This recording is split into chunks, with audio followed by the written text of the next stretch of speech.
ڈار کی حکمت عملی میں مشکلات ہیں، مفتاح اپنی حکمت عملی میں کامیاب ہوئے۔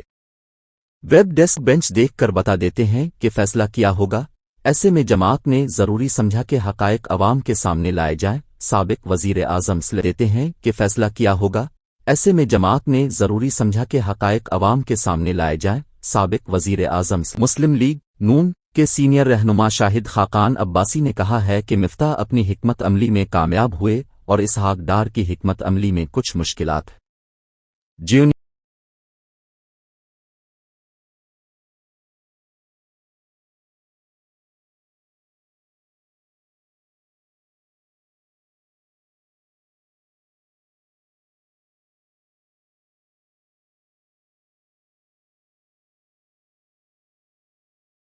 عباسی نے کہا کہ پنجاب اور خیبر پختونخوا اسمبلیاں توڑنے کا مقصد صرف انتشار تھا۔ وفاقی حکومت کو مدت پوری کرنی چاہیے ورنہ کل کوئی بھی شخص صوبائی اسمبلی توڑ کر مطالبہ کرے گا کہ وفاق میں الیکشن کرائیں۔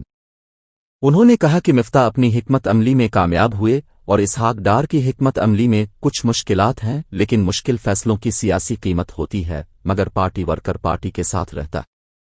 شاہد خاقان کا کہنا تھا کہ مسلم لیگ نون دونوں صوبوں میں بھرپور حصہ لے گی اور امید ہے فتح حاصل کرے گی۔ عدلیہ پر تنقید کے حوالے سے انہوں نے کہا کہ اب لوگ بینچ دیکھ کر بتا دیتے ہیں کہ فیصلہ کیا ہوگا، ایسے میں جماعت نے ضروری سمجھا کہ حقائق عوام کے سامنے لائے جائیں۔